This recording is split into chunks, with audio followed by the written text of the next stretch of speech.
So good morning. As I said yesterday, we have seen the three components of vibrations, and then we have seen each of these particular forces, like what is the nature of inertia force, what is the nature of spring force, and then finally we have seen the nature of damping force. And based on that, we have derived the equation for motion for simple vibrating system in single degree of freedom system. This is valid for the vibrating system if it is in the linear directions. Then we have carried out several classification of vibration, in which we have majorly defined free vibration, what is called as the forced vibration, then the undamped and damped free and forced vibration. Similarly, finally, we have seen what is the aperiodic and periodic motion, and finally defined with transient and steady state of vibration.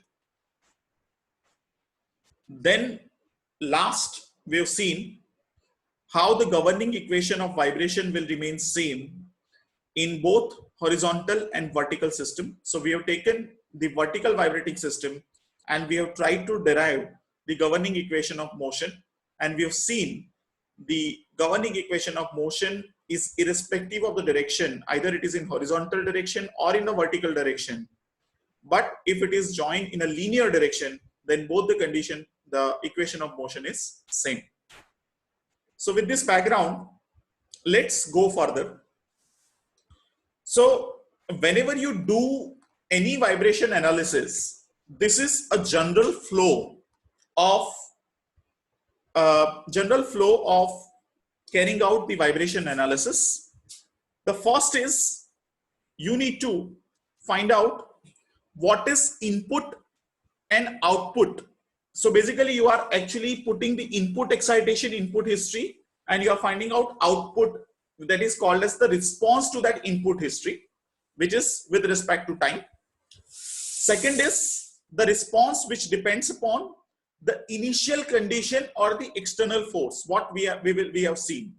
Because whatever the boundary condition or the initial condition that you are going to put, the entire response is also going to depend upon that, as we have seen in the case of degree of freedom system.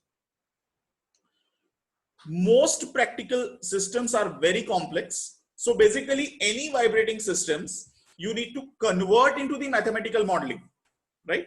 How you will convert? So first, you need to convert into the mathematical modeling, as we have done in the case that first we have converted to the MSD model.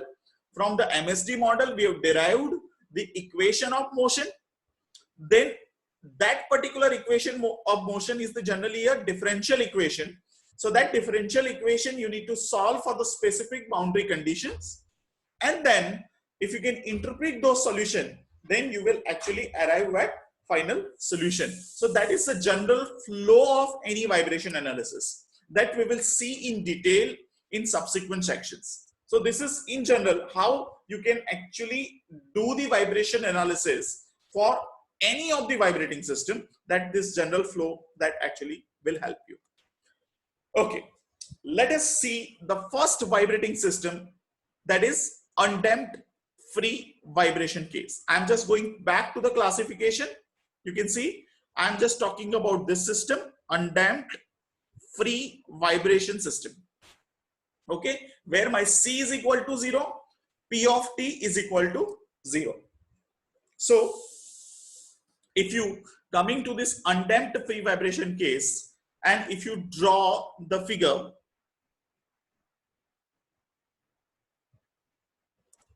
just see, if you draw the figure, then this is the case. This is the mass which is connected with the roller this way, which is having mass M, which is connected with the spring of stiffness K, right?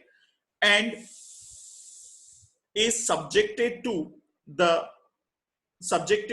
displacement of U of T with initial disturbance when the P of T is absent, right? Here the P of T is 0.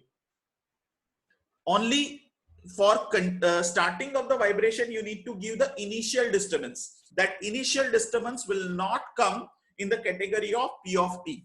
So here I am assuming the P of T is 0. So this particular thing will come into the free vibration. When I'm taking C is equal to 0, means there is no dampers is been attached to this particular system. So that is C is equal to also 0. So basically this is undamped free vibration case. Now for this structure has been disturbed from its static equilibrium, then it starts vibrating without applying any further external force. So if you write the equation of motion in this case, then it will come mu double dot plus k into u is equal to 0. Since the C is equal to 0, the damping term will not come in this particular basic governing equation of motion. So if you see, this is nothing but it is the differential equation, and the solution of this differential equation, if you go back to your mathematics stuff, just you need to find out if you have a differential equation which is in this particular form, then what will be the form of the solution? Then this solution form is this, like u of t is equal to a cos theta plus b sin theta, where theta I am supposed to take from this particular figure. For example, if suppose I am assuming this particular thing, that is the u of t I am supposed to assume here, and this is the time.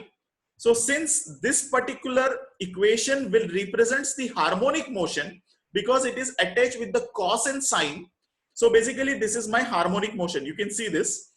Initially, this harmonic function will start with the initial displacement of u0, right? So at time t is equal to 0, my initial displacement or my static displacement is u0.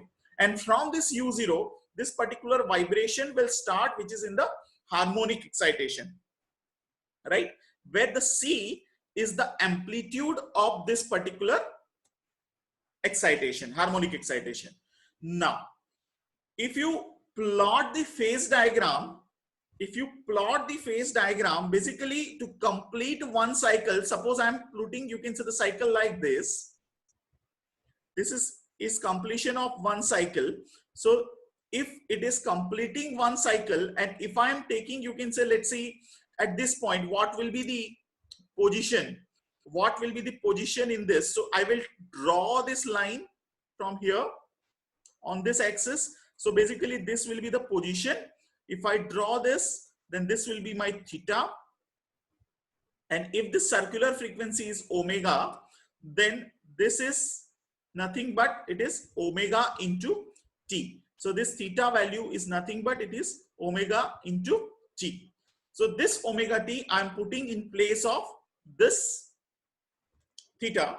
So this solution will be u of t is equal to a cos omega nt plus b sin omega nt, where my omega n is the natural circular frequency, and you know the equation of natural circular frequency is nothing but it is under root of k by m, and the unit will be radian per second. Now in this particular expression, you can calculate this particular value of a and b. This a and b is nothing but it is the arbitrary constants, and this arbitrary constants you can determine with help of initial condition or the initial boundary conditions, right? So what is those initial boundary condition?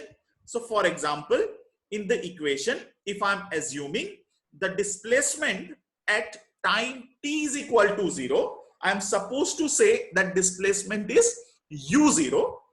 Then if you put the time t is equal to 0 in this equation, then u at t is equal to 0, then a cos omega n into t is 0. So cos 0 is 1. 1 into a is a. B sin 0 is 0. So this term will be cancelled. So u0 will comes around a. Right? Now differentiate to find out this. First you need to differentiate this term, that is u of t. You need to first find out u dot of t. If you find out u dot of t, what will be the value? The first is this cos will become sine. So u dot of t will be minus a omega n, cos becomes sine omega nt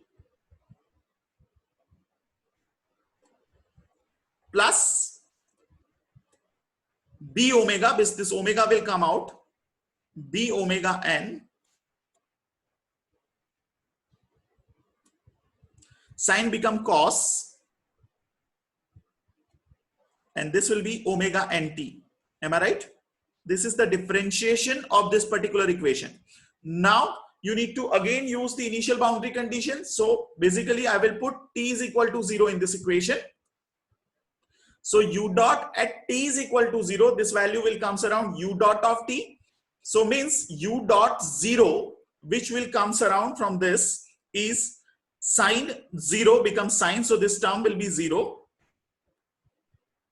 B omega n cos t is equal to 0, cos 0 is equal to 1. So this will be b omega n, right? So u dot of t is equal to b omega n. So probably this value has been written here. U dot of t is equal to b omega n. Since we have said it is a u dot 0, then this value comes. So put this value of a and b. So b value will comes around u dot of t. You can see, you take this on this side. So b is equal to u dot of t upon omega n. Put this value of a and b into this original equation, which is this. Replace this a and b, whatever we have found out, then you will get this particular equation. You can see here. So this is u0, which is the value of a, cos omega nt plus u dot of u dot upon omega n sine omega nt. So basically this is what the equation or the final solution of you can say this particular equation. So for any value of, you can say, the displacement, you can actually found out this particular response. So this will give you the response of this. So if you draw the response here, you need to put the various value of t, right? So if you put t is equal to 0, this value will be coming u0. So that you have plotted here. So this, then you start increasing the value of t, you will get this particular harmonic response. So this is the response of this particular equation, right? Response of this particular equation that has been drawn here with amplitude of c. Now if this same equation I need to convert into the another form, then I will write this equation. I can write equation this in this form. I can write either a sine or cos, both is same, just only there is a phase difference will be there, right? Because if I write a cos, then my relation will start like this. Suppose if I'm writing cos, then my response will be this. If I'm writing sine, my response will be like this. Sorry, like this, right? So it will start from here for sine. For cos, it will start from here. So there is a phase difference of only pi by 2. So I can write either sine or cos, that is depends upon you. So I'm taking the same harmonic function and I will write the another equation in terms of this particular value of amplitude. Then this u of t can be written as c sine omega nt plus theta, where this value of c is nothing but this u0 under root of u0 square plus this u dot upon omega n square, where cos theta is equal to, you can see this value, that is cos theta is equal to this u dot 0 upon omega n upon c, and sin theta is equal to u0 upon c. So basically this particular equation is there. Now you know, for this is the free vibration and undamped free vibration case.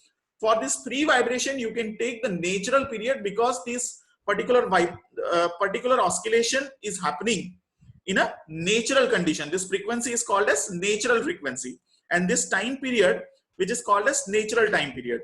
So you can write this equation for this particular vibration, that is on a free vibration, that is Tn is equal to 2 pi by omega n, which is in second. And also you can put the value of natural frequency, like Fn is equal to 1 by Tn omega n by 2 pi, right? How it will be coming? Just what you need to do is, first you find out u dot of t, then you find out u dot of t of this, then you find out u double dot of t, right? And whatever the value is coming, that you put into original equation, which is this. If you put this equation value in this, then you will get these relations, right?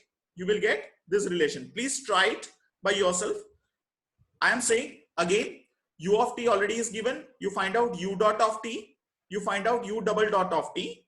Whatever the value comes that you put into these equations, you will get the value of omega n is equal to 2 pi by t value, this relations. And from this relation, you can develop this particular relation. I hope it is clear. Now, if I write this natural frequency in terms of the static displacement, as I said, if I'm putting the spring like this, and if I'm putting the mass here, then this mass will act in this direction with the gravitational force, so mg. So this will be mg, or I would say it is a w, weight w. So w over k will give you my static displacement. So mg by k, it will give you my static displacement. If you know this equation, f is equal to frequency is equal to 1 upon time period. So 1 upon 2 pi under root of k by m. Both the side I am multiplying with the value of g. So this will be, here also I'm multiplying g, here also multiplying with g. So this is kg and mg. Since this is kg and mg, mg I can replace with k into delta st, right? Or you can replace with k into delta st. So this I'm replacing with k into delta st. So this k will be gone, this k will be gone. So this remain will be g upon delta st, which is this equation.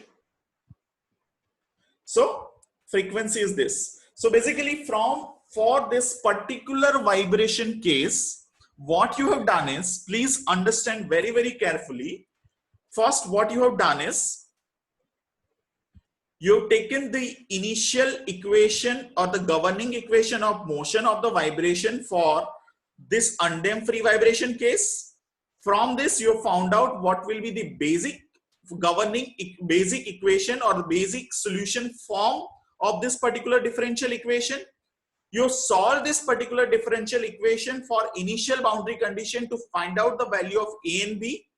You put the value of a and b and find out the final solution of this differential equation, which is this. With this differential equation, you can actually plot the response, which is this. This response can be written in another form, which is this.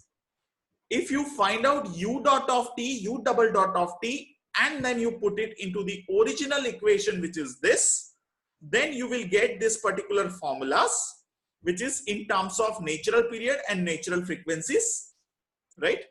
And then you can convert this in terms of the static displacement.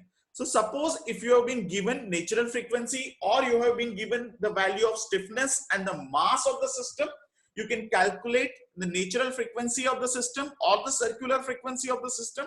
And the same way you can find out the time period for the, you can say the free vibration case. If suppose in a free vibration case, the static displacement is also given, in this case also you can find out the value of natural frequency of system, which is vibrating in free vibration case, which is very, very important. These equations are valid only for free vibrations. Please keep in mind. Okay. Now let us take some of the equation what we have discussed, which is for the linear spring. Now, if suppose if I join this particular spring in a two different way, like for example, if I join the spring parallelly, and if I found out the value of equivalent stiffness at point C, then how this equivalent stiffness K will be converted. So that is the equation has been given. There is an equivalent stiffness at point C if the spring is joined parallelly for this vibrating system. Then this will be nothing but x1, which is distance, this distance plus this distance square upon x1 square upon k2. that is x1 square upon k2 plus x2 square upon k1. This equation that you need to remember. Similarly, if suppose the spring is joined in series, the two spring is having the stiffness K1 and K2, how you will find out the equivalent stiffness? Then the equivalent stiffness has been given by K1 into K2 divided by K1 plus K2. So this way, if this particular system is joined in series or in parallel, you can find out the value of equivalent stiffness with this formulas. Now, let us take one more example, like equation of motion in the case of earthquake excitation. Let's see how the things will be there. Now let us assume in this way, I'm taking very simple frame like this. This is a frame, okay? Any frame is like this. This frame is been attached with mass M here, right? And now this particular frame is subjected to earthquake excitation, means at the bottom, now you are going to have earthquake excitation. So this is the earthquake excitation. I'm going to, this particular frame is subjected to earthquake excitation. Now what is going to happen? If it is subjected to earthquake excitation, then the displacement of the spring is going to take place. So how the spring is going to displace? The first is, let's see, it is displaced from the bottom. So this end will start from this, and you can see this way. This is the spring displacement I am drawing. Maybe it will be having this particular shape. Can you see? It is look like this. And this mass, which will be originally here, now it will be coming somewhere here. Right? So what I'm doing is, let's say I'm putting, you can see the several terms here. This particular frame is also being joined with the damping system here. So damping system is here. So this is a dampers has been put. Generally in a, you can say the developing country, this particular concept will arise. They will actually put the dampers in the diagonal directions to restrict the vibration from the earthquake. So basically whatever the vibration which comes to the earthquake, they will actually absorb those vibrations, and this particular condition I have put in this particular case. So let us see this figure. So the same figure I have drawn here.